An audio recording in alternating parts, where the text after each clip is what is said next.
13절에서 15절 되겠습니다.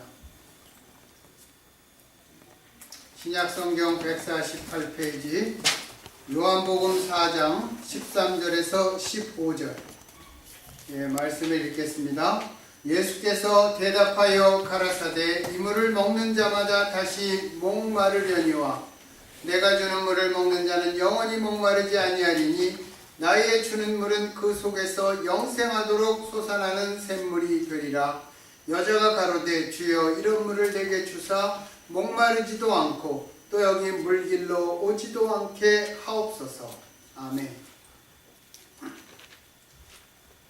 오늘 본문은 그 사마리아 여인과 예수님의 만난 이야기입니다. 전에도 이 본문에 좀 이렇게 좀 넓게 해서 설교를 한 적이 있는데, 그때는 사마리아 여인에 집중해서 어떻게 하면 복음을 이렇게 받아들일 수 있을까? 우리가 그렇게 말씀을 이렇게 같이 생각해 보았습니다.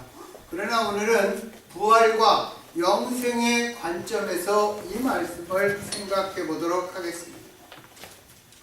예전에 우리의 조국인 한국을 금수강산이라고 불렀습니다. 강과 산이 비단처럼 아름답다는 뜻으로 전체적으로는 뷰티풀 코리아라는 것입니다. 금수, 강산이 금수 같았다. 그러니 자연이 물도 좋았습니다. 이 지구상에서 그냥 땅을 파서 정말 그 좋은 물을 쉽게 마실 수 있는 나라가 얼마 되지 않습니다. 그 중에 하나가 우리의 조국 한국이었습니다. 우리나라에서도 북한은 잘 모르겠지만 그 중에서도 특별히 물이 좋은 것이 울릉도, 무주구천동, 그리고 전라남도 화순 적벽이라는 곳입니다. 거기에 가보면 이렇게 비누질을 해서 이렇게 물에 씻잖아요. 비누가 안 져요. 제가 경험했던 바로는 울릉도 물은 정말 참 좋은 것 같고, 울릉도에 물이 좋으니까 거기는 바닷바람이 굉장히 센 곳이라 울릉도 여인들의 이 피부가 이렇게 바닷바람에 얼습니다. 이 우리나라 군대에서 그 받아보는 토치카가 있어요. 해군이나 해병대 그 사람들이 주로 하는데, 백령도에 가서 그 바닷바람을 한 겨울을 쐬고 나면 이렇게 얼굴이 억습니다. 얼거요. 바닷바람에 소금기가 있어서. 그런데 울릉도에 사는 여자들은 제가 거기 가보고 그랬어요. 무태서 오셨죠? 제가. 하도 이 피부가 좋아서. 그 울릉도 물이 그만큼 좋다는 것입니다. 그래서 우리는 물 좋은 나라에서 살았었기 때문에 물의 고마움을 잘 모릅니다. 독일이 맥주 산업이 발달한 이유가 무엇이냐면 물이 좋지 않기 때문이었습니다. 그래서 맥주를 만들어서 맥주를 많이 마신 것입니다. 또 우리가 여전히 보듯이 사막을 끼고 있는 나라들은 물이 휘발유보다 훨씬 더 비쌉니다. 그런데 이제는 한국도 물을 사 마시고 있습니다. 금수강산이 많이 오염되었기 때문입니다. 우리가 역사에서 인류 문명의 발상지들을 보면 모두 큰 강을 끼고 문명이 형성되었습니다. 한국 역사만 보아도 모두 강가에 도읍을 세웠습니다. 왜 그렇습니까? 물은 생명이 살아가는데 가장 근본적인 요소이기 때문입니다. 물이 없으면 사람이건 동물이건 식물이건 살아갈 수가 없습니다. 또 이 지구 표면을 보면 70%가 물입니다. 사람의 몸도 70%가 물이기 때문에 물이 나빠지면 우리들의 생명과 자연계는 생존할 수 없는 것입니다. 예수 그리스도께서 물의 이러한 소중함을 영적으로 말씀하고 계십니다. 필라델피아에 가면 그 셔킬 강이라는 곳이 있는데, 필라델피아 사람들이 모두 먹는 그곳이 수원입니다. 수원지. 그 강의 근원에 댐을 만들면서 필라델피아 시의회는 이런 비를 거기에 세웠다고 합니다. 이 물을 마시는 자마다 다시 목마를 것이다. 겸손하죠, 그죠? 인간의 모습을 아주 잘 나타내는 말입니다. 다시 목마를 것이다. 그 말은 우리의 인생에서도 계속 반복되는 그러한 문제입니다. 왜냐하면 이 세상의 것으로 한 번에 참된 만족을 갖는 사람이 없기 때문입니다. 여러분, 에덴 동산에 보면 하나님께서 모든 것을 풍성하고 풍요롭게 또 선하고 아름답게 창조하셨지만 아담과 이브는 거기에 만족하지 못했었습니다. 이거는 도박이나 마약도 마찬가지라고 합니다. 여러분, 그 도박을 왜 하냐 이렇게 물어보면 다 돈을 따기 위해서 한다고 합니다. 그럼 얼마를 따기를 원하느냐 이렇게 물어보면 한 1,000만 원 따기를 원한다. 그러면 그 사람한테 1,000만 원을 딱 주면 도박을 안 하느냐? 아닙니다. 도박을 하는 것입니다. 도박을 하면서 그 사람 속에 목마른 어떤 갈증이 있기 때문에 그런 것입니다. 마약도 마찬가지입니다. 악한 줄 뻔히 알면서도 악한 것이 주는 즐거움에 대한 만족이 끝이 없기 때문에 마약을 한 번 하면 2번 하게 되고 2번 하면 3번 하게 되는 것입니다. 이것은 도박과 마약에만 국한된 것이 아니라 위대한 업적, 많은 재물, 권력과 명예를 가진 사람도 마찬가지입니다.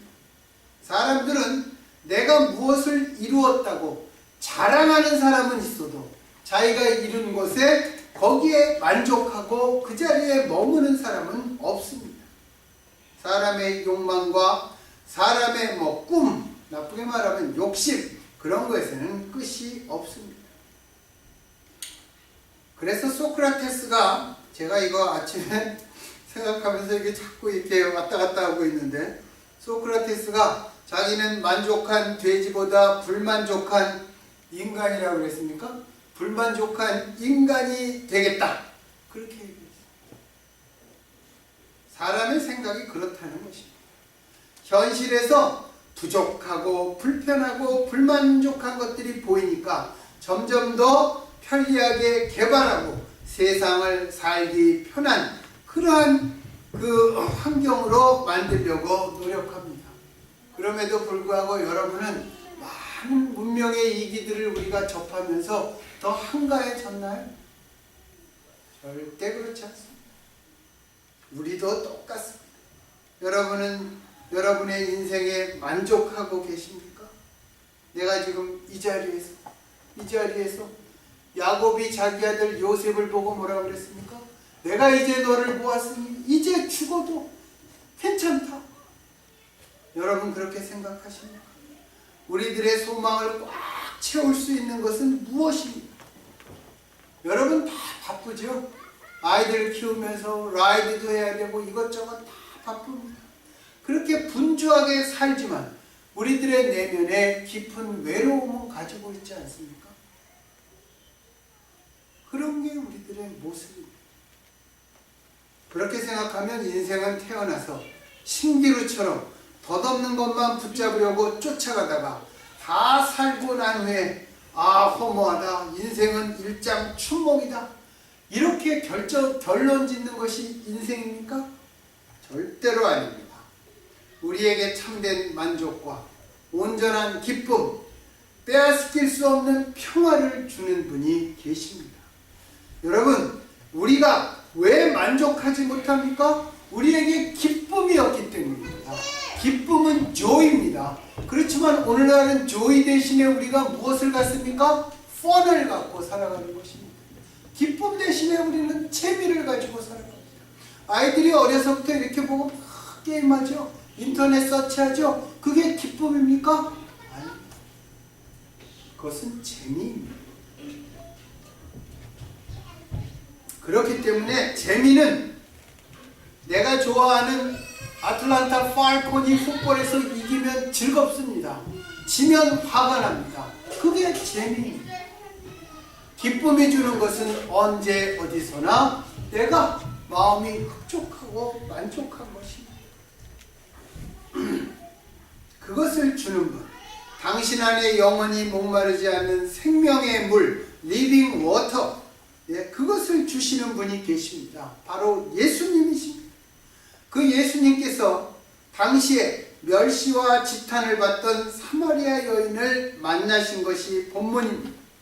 종교적으로 혼합된 그 여인에게 예수님께서는 영생의 샘물에 대해서 말씀하셨고, 그 여인은 예수님을 영접하였습니다. 그 여인을 만나기 전 요한복음 3장에 가보면 유대의 랍비, 가르치는 선생이요 70명밖에 안 됐던 유대 공회원의 회원이었던 니고데모에게 예수님께서 내가 물과 성령으로 거듭나야 한다고 가르쳐 주셨습니다. 예수님 눈에는 존경받는 니고데모나 사회로부터 멸시받는 사마리아 여인이나 똑같아 보인 것입니다.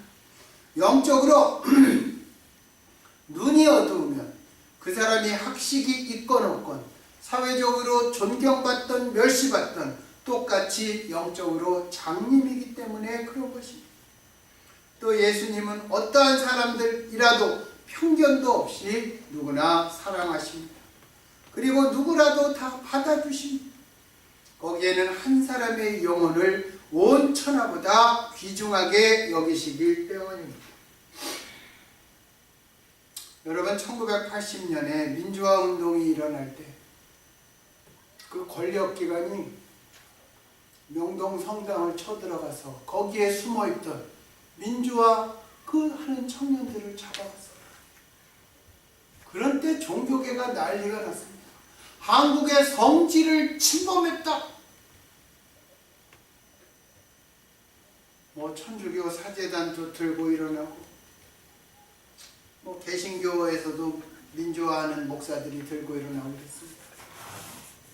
그런데 김수환 추기경이 나중에 뭐라 그랬냐면, 명동 성당이 무너지는 것보다 한 사람의 영혼과 인권과 권리가 침해되는 것이 더 가슴 아프다. 그런 식으로 그분이 말씀하셨어요. 제가 그때는 그 뜻을 몰랐습니다. 그러나 제가 예수를 영접하고 성경을 읽다 보니까 성경에 그 말씀이 나오잖아요.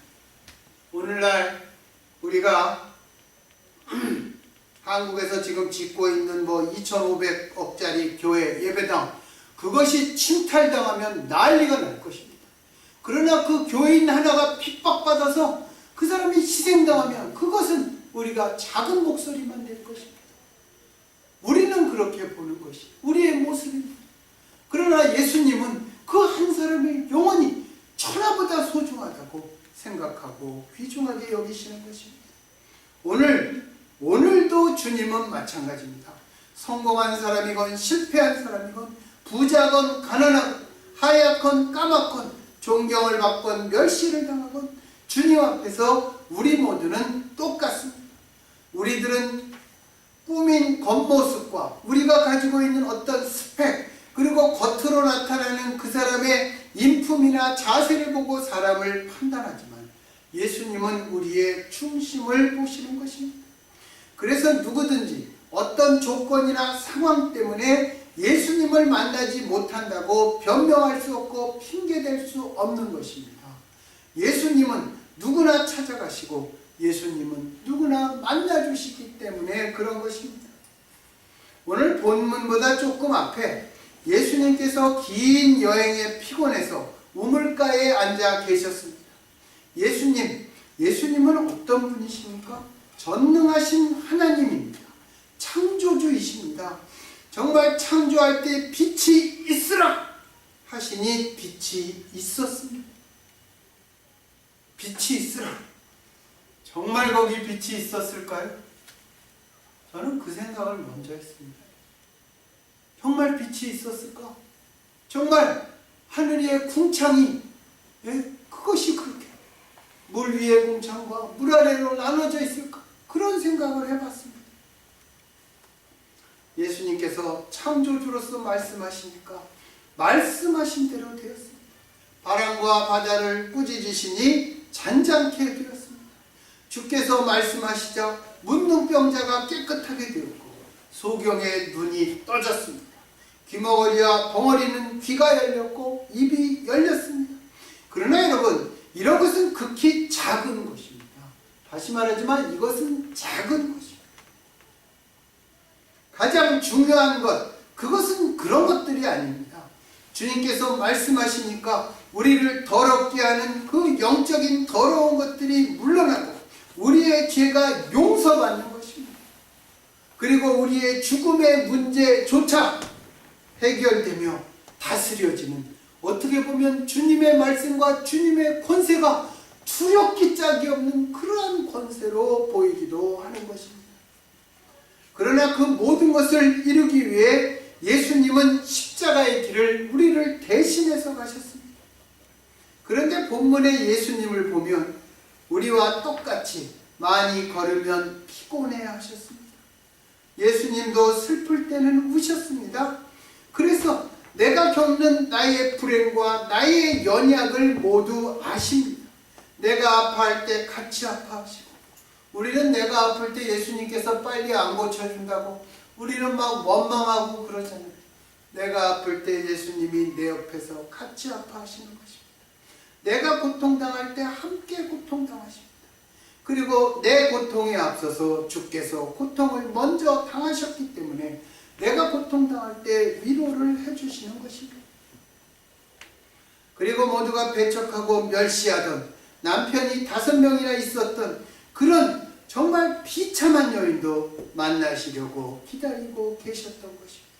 낮에 햇살이 너무 따가워서 아무도 물을 기르러 나오지 않는 시간. 유대에는 그 낮에 섭씨 50도 정도까지 올라간다고 합니다. 이 여인이 왜 낮에 물을 기르러 왔겠습니까? 아침이나 저녁에 나오지 않고 왜 낮에 왔겠습니까? 아침이나 저녁에 오면 동네 사람들이 다 물을 기르러 나오고 그 가운데 지나가는 그 여자 보고 뭐라 그랬겠습니까? 이 환양이녀나 이렇게 얘기 안 했겠습니까? 그 사람들의 비방과 사람들의 눈초리, 그것보다는 50도가 넘는 따가운 햇살이 그 여인에게는 덜 따가웠기 때문입니다. 그런 여인을 예수님께서 기다리고 계신 것입니다. 그 여인이 그 시간에 물을 기르러 온다는 것을 아시고 시간도 맞춰서 심지어 제자들까지 마을로 다 들여보내고 혼자서 기다리고 계신 것입니다. 그 여인의 모든 것을 불쌍히 여기시고 그 여인에게 참으로 필요한 것을 주시기 위해 기다리고 있는 것입니다. 예수님께서 주시는 것은 세상이 빼앗을 수 없는 참된 기쁨과 평화, 그리고 영원한 생명입니다. 그 영생을 주시기 위해서 예수님은 위에서 아래로 베푸는 식의 고압적인 자세로 찾아가는 것이 아니라 도리어 그 여인에게 한 쪽박의 물을 부탁하는 모습으로 다가가셨습니다.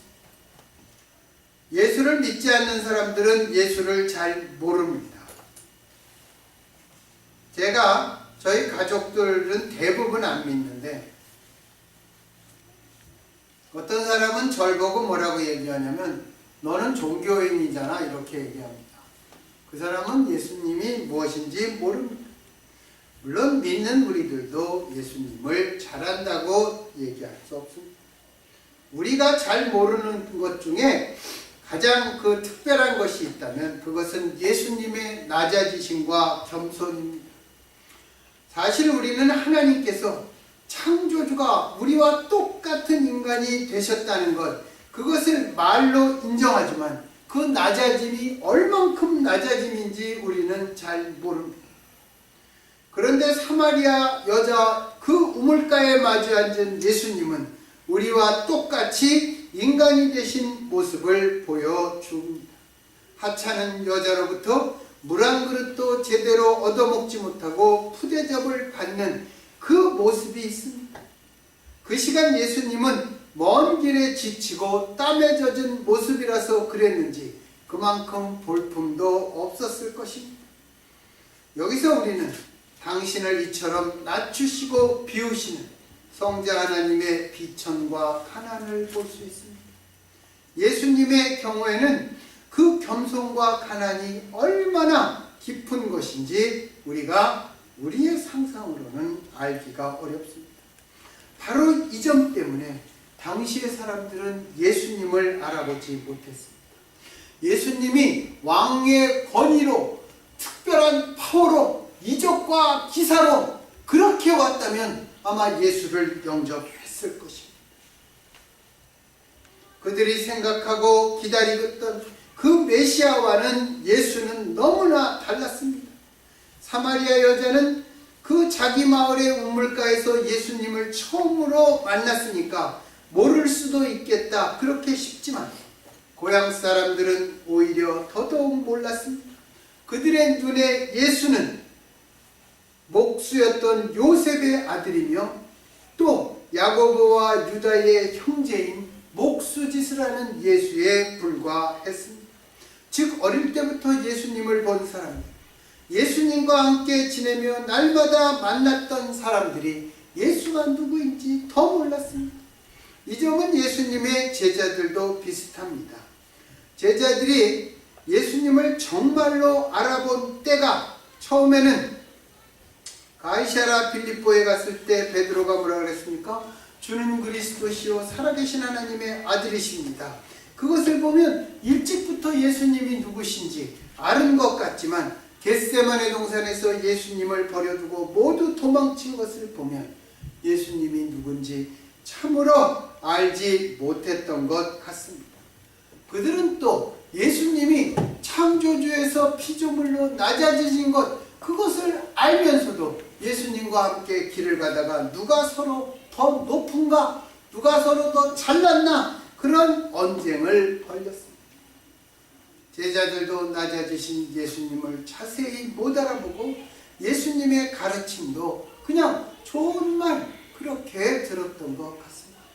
이것을 보면 무슨 속담이 생각납니까? 등잔밑이 참 어둡다. 우리가 각성해야 되는 이유 중에 하나입니다. 등잔밑이 어둡다. 우리도 그 안에 들어갈 수 있기 때문에 그렇습니다. 오늘 우리가 읽은 그 본문 앞에 10절에 가보면 예수님께서 그 여인에게 이렇게 말합니다. 내가 만일 하나님의 선물과 또 너에게 물을 좀 달라 하는 사람이 누군 줄 알았더라면 오히려 내가 나에게 구하였을 것이요 내가 너에게 생수를 주었으리라. 이 말씀에서 핵심은 무엇입니까? 하나님의 선물 그리고 네가 그것을 알았더라면 그 두 단어입니다. 사마리아 여인이 알았습니까? 몰랐습니다. 우리도 거반 50보 100보의 처지.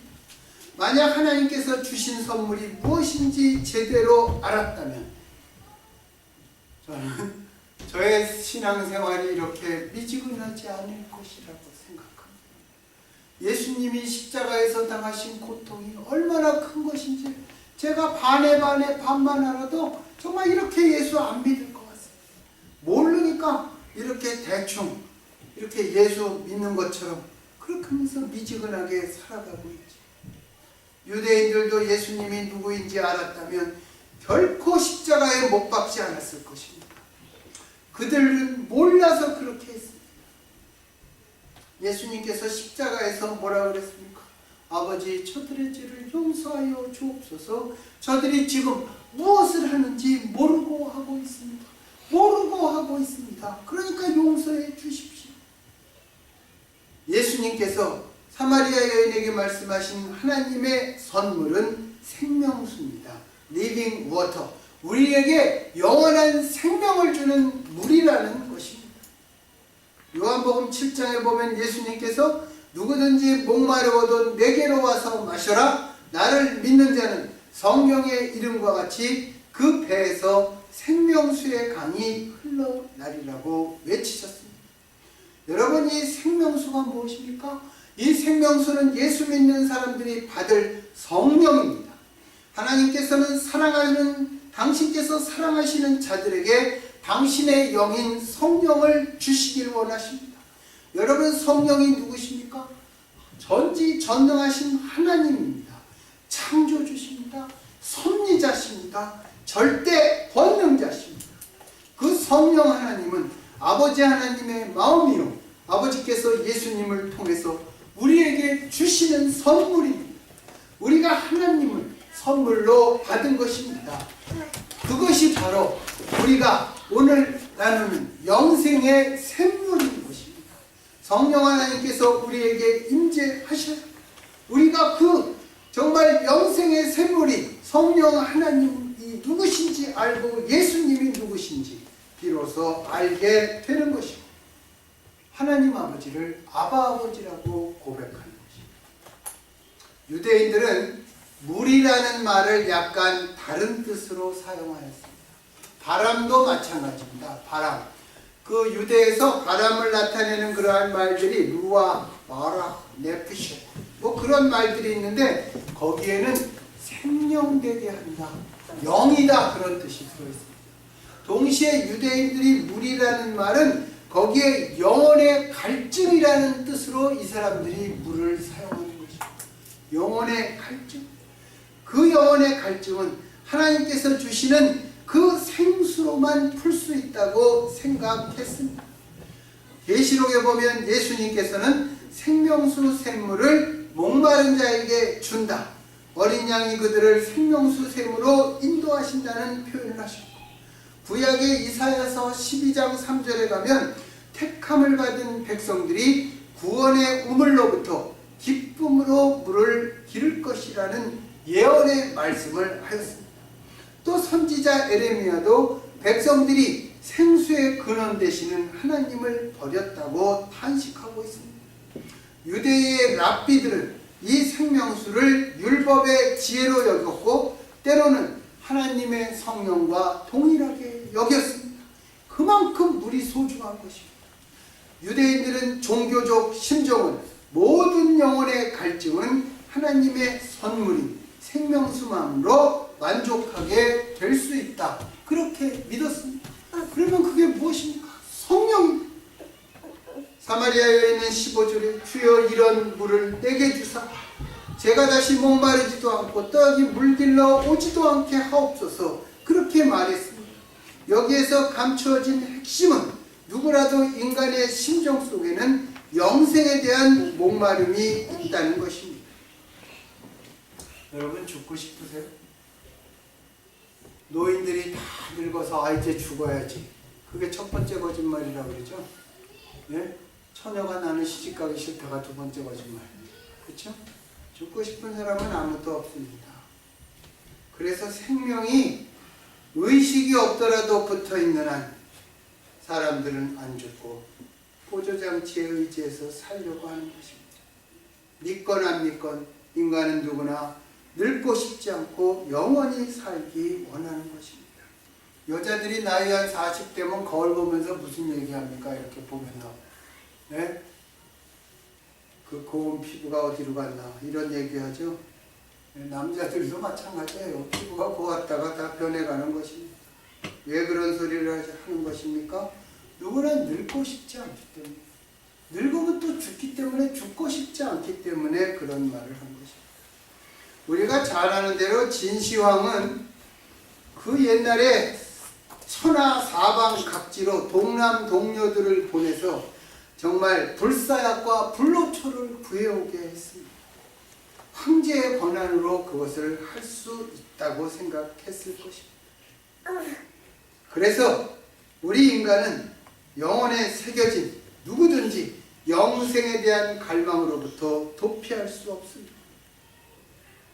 그런데 그 갈증은 오직 영생의 생명수 샘물만으로 축일 수 있는 것이고 오직 예수 그리스도만이 주실 수 있는 것입니다. 사마리아 여인에게 중요한 것은 마실 물이었습니다. 그러나 이제 그것은 더 이상 중요한 것이 아닙니다. 다시 목마르게 되는 것보다 영원히 목마르지 않을 영생의 샘물을 주시는 주 예수를 만났기 때문입니다. 그리스도께서 이 여인의 생애를 영원히 목마르지 않는 생애로 바꾸셨습니다. 여러분, 우리의 생애도 바꾸신 것입니다. 우리의 삶에도 상처가 있고 부끄러움이 있고 아픔이 있고 고뇌와 열등감이 있습니다. 그러나 이 여인처럼 우리가 내가 오늘 메시아를 만났다 그렇게 우리가 고백하는 그 순간 우리의 목마름이 영원히 해결된 것입니다. 일반적으로 이스라엘의 운물들은 매우 깊다고 합니다. 왜 그렇습니까? 물 구하기가 어려워서 그래요. 거기는 이렇게 비가 오면 이렇게 비가 땅속으로 스며드는 그러한 지역입니다. 우리나라는 운물 그 시골에 가보면 이렇게 된 거 조금만 파면 물이 나오잖아요. 성지순례를 옛날에는 한번 가보고 싶었는데 이제는 별로 안 가도 된다고 저는 생각합니다. 그런데 성지순례를 갔다 온 사람들이 얘기하는데 이 문물 옆에 또 물을 판다 그래요. 그러면 그 물을 왜 파냐, 마시라고 파는 게 아니라 그 물을 사서 우물에다가 이렇게 부으면 한참 있다가 바닥에 떨어지는 소리가 난다고 합니다. 그만큼 우물이 깊은 것입니다. 어두워서 얼마만큼 깊이에 있는지 잘 보이지 않는다고 합니다. 그런데 예수님께서는 우리에게 생명의 샘물을 주시기 위해서 야곱이 파놓은 깊은 우물보다 더 깊은 십자가의 고뇌와 죽음을 통과하고 오셨습니다. 우리의 그 깊은 목마름, 영생을 향한 목마름을 해결하시기 위해 예수님께서 십자가상의 그 고통의 절정에서 외치십니다. 내가 목마르다. 내가 목마르다. 내가 주는 물을 먹는 자는 다시는 목마르지 않을 것이다. 이렇게 말씀하신 예수님께서 내가 목마르다. 우리의 영혼의 목마름을 해결하시기 우리에게 영생을 주시기를 목말라 하시기 때문에 내가 목마르다 그런 것입니다. 실제적으로 목이 마르셨을 가능성도 크지만 예수님이 말씀하시는 것은 우리에게 영생의 샘물을 주기 위해 당신이 목마르다 그렇게 외치신 것입니다. 우리의 절망을 외치시는 우리의 영혼을 하나님 손에 하나님 앞에 옮겨 놓으셨습니다. 나를 살리시기 위해 갈보리 언덕에 올라가서 죽음이라는 깊은 어두움의 관을 통과하셨습니다. 그리고 오늘 새벽 부활하신 것입니다. 그렇게 해서 우리에게 영생의 샘물이 주어진 것입니다. 그래서 우리가 이 부활의 아침에 감사와 기쁨으로 주를 찬양하고 있는 것입니다. 여러분 답답하지 않습니까? 여러분 속이 덥지 않습니까? 여러분 목마르지 않습니까? 영생의 샘물 되신 우리 주 예수 그리스도 영혼의 목마름으로 만나는 우리 모두가 되길 우리를 부활의 생명수 샘물로 인도하시는 예수 그리스도의 이름으로 이 부활의 아침에 간절히 축원합니다. 기도하겠습니다.